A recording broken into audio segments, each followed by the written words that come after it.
ప్రభునందు నాకు అత్యంత ప్రియమైనటువంటి వాళ్ళారా, మన ప్రభువును రక్షకునైనటువంటి యేసుక్రీస్తు వారి యొక్క శుభనామములు మీ అందరికీ నా హృదయపూర్వకమైన శుభములు వందనములు తెలియజేయుచున్నాను. ఉదయకాల సమయంలో దేవుని వాక్యాన్ని ధ్యానం చేసుకుందాము. ఈరోజు వాక్య ధ్యానము కొరకు మనం తీసుకున్నటువంటి లేఖన భాగము కొరింథీయులకు రాసిన మొదటి పత్రిక 10వ అధ్యాయము 31వ వచనం చదువుకుందాం. మీరు భోజనం చేసినాను పానము చేసినాను, మీరేమి చేసినాను సమస్తమును దేవుని మహిమ కొరకు చేయుడి. ఆమేన్. దేవుని నామమునకు మహిమ కలుగును గాక. ఇక్కడ పౌలు కొరింథీ సంఘాన్ని హెచ్చరిస్తున్నాడు. మీరు భోజనం చేసినా పానం చేసినా మీరు ఏం చేసినా కూడా సమస్తం మీరు ఏ పని చేసినా కూడా దేవుని మహిమ కొరకు చేయండి అని చెప్పి సంఘాన్ని హెచ్చరిస్తున్నట్టుగా మనం చూస్తున్నాం. అవును ప్రియులారా, ఉదయం లేచింది మొదలు ఎన్నో మనం చేస్తూ ఉంటాము. ఎన్నో పనులు మనం చేస్తూ ఉంటాము. ఏవేవో తింటూ ఉంటాము, త్రాగుతూ ఉంటాము, ఎక్కడెక్కడికో వెళుతూ ఉంటాము, ఎవరెవరితోనో సంభాషణ చేస్తూ ఉంటాము. అయితే వీటన్నిటిలో మనం ఏది చేసినప్పుడు కూడా మన దేవుని బిడ్డలైన మనము మన యొక్క నడవడిలో కానీ, మనం తినే విధానంలో కానీ, మనం త్రాగే విధానంలో కానీ, మాట్లాడే విధానంలో కానీ, మన ప్రవర్తనలోనూ అన్ని విషయాల్లో కూడా మన ప్రభువును కనపరిచే వారంగా, ప్రభువుకు మహిమ తెచ్చే వారంగా మనం జీవించాలని దేవుని వాక్యం ద్వారా ఉదయకాల సమయంలో మనం హెచ్చరించబడుతూ ఉన్నాము. కొన్నిసార్లు దేవుని బిడ్డలమైన మనం ప్రవర్తించే తీరుని బట్టి దేవుని నామానికి అవమానం కలుగుతూ ఉంటుంది. దేవుని బిడ్డలని పేరు చెప్పుకొట్టుకుంటారు. ఈ విధంగా ఏమాత్రం యథార్థత లేకుండా ప్రవర్తిస్తారు. నోరు తెరిస్తే ఇలాంటి రోత మాటలు మాట్లాడుతూ ఉంటారు. వీళ్ళకి మార్పు లేదని చెప్పి లోకం అనుకుంటే ఎవరికి అవమానం?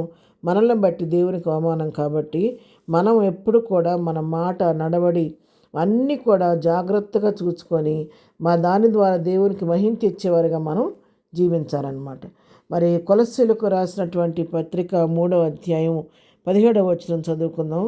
మాట చేత కానీ క్రియ చేత కానీ మీరేమి చేసినాను ప్రభు అయిన యేసు ద్వారా తండ్రి అనే దేవుని కృతజ్ఞతాస్తుతులు చెల్లించుచు సమస్తమును ఆయన పేరట చేయుడి.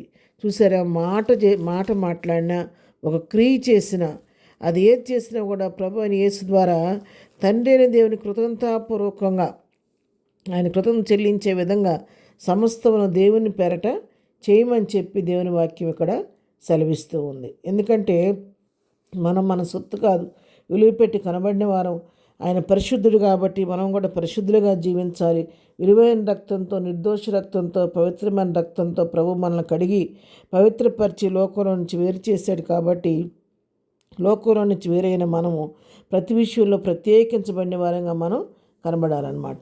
మరి అందుకే యాకోబు భక్తుడు కూడా ఇక్కడ ఒక మాట చెప్తున్నాడు. యాకోబు పత్రిక 4వ అధ్యాయం 14వ వచనం చదివితే, రేపేమి సంభవించునో మీకు తెలియదు, మీ జీవం ఏపాటిది, మీరు కొంతసేపు కనబడి అంతలో మాయమైపోవు ఆవిరి వంటి వారే. కనుక ప్రభువు చిత్తమైతే మనం బ్రతికి ఉండి ఇది అది చేద్దామని చెప్పుకొనవలను. చూసారు ఇక్కడ ఏమంటున్నాడో, మీ జీవం ఏపాటిది, అది అంతలో కనబడి అంతలో మాయమైపోయి ఆవిరి వంటిది. కాబట్టి మీరు ఎలా ఉండాలంటే ఏది చేసినా కూడా అది మన స్వచిత్తం ఆధారపడి చేయటం కాదు, కానీ ప్రభు చిత్తమైతే మనం బ్రతికి ఉండి అధ్యార్థం విద్యార్థం అని చెప్పుకోవాలి. కానీ అసలు మన జీవం ఏపాటితో మనకు తెలియదు. కాబట్టి నేను ఇది చేస్తాను, నా వల్ల ఇదవుద్దని చెప్పని ప్రగల్భాలు పలికి మనల్ని మనం హెచ్చించుకునేవారిగా ఉండకూడదని ఇక్కడ భక్తుడు తెలియచేస్తున్నాడు. ప్రభు చిత్తమైతే ఈ పని మనం చేస్తాము అని చెప్పుకునేవారుగా ఉండాలని దేవుని వాక్యం సెలవిస్తుంది. మరి పేతురు రాసిన మొదటి పత్రికలో కూడా 4వ అధ్యాయం 11వ వచనం చూస్తే, ఒకడు బోధించిన ఎడల దేవోక్తులను బోధించినట్టు బోధింపవలను, ఒకడు ఉపచారం చేసిన ఎడల దేవుడు అనుగ్రహించిన సామర్థ్యం కొలది చేయవలను. ఇందువలన దేవుడు అన్నిట్లోనూ యేసుక్రీస్తు ద్వారా మహింపరచబడను, యుగయుగములు మహిమయు ప్రభావమును ఆయన కుండును గాక. ఆమేన్. చూసారా, బోధించినా కూడా దేవుడు నా మహిమ కొరకు బోధించాలి. దేవోక్తులు బోధించినా, మరి ఉపచారం చేసినా, సంఘంలో పరిచర్య చేసినా, ఏది చేసినా కూడా ఆ దేవుడు నా మనకి మహిమ తెచ్చే విధంగా ఉండాలని ఇక్కడ వాక్యం ద్వారా హెచ్చరించబడుతున్నాం. కాబట్టి ఉదయకాల వాక్యం ఇటువంటి పిల్లరా, మనం ఏ విధంగా ఉన్నాము మనం కూడా ఒకసారి పరీక్షించుకొని ఇక మీదట మన నడవడి, మన మాట, క్రియ, ప్రవర్తన, మనం తినే ఆహారం, మనం తాగే పానీయం సమస్తం కొడుతలకు మాదిరికరంగా దేవుని నా మహిమకరంగా ఉండే విధంగా జాగ్రత్త పడదాము. ఈ పునరుద్ధాన దీవుల్లో మెండుగా మనపైన ఉండాలని కోరుకుంటూ నా మాటలు ముగిస్తున్నాను. ప్రార్థన. ప్రేమగల తండ్రి, పరిశుద్ధ నీ కొందనాలు. ఉదయకాల దీవులతో నింపండి. వాక్యం బిడ్డలందరినీ దీవించి ఆశీర్వదించండి. ఈ రాకపోకలో తోడుగుండి దీన్ని జరుగుతున్న పునరుద్ధాన ఆరాధన ఆశీర్వాదకరంగా జయకరంగా జరిగించండి.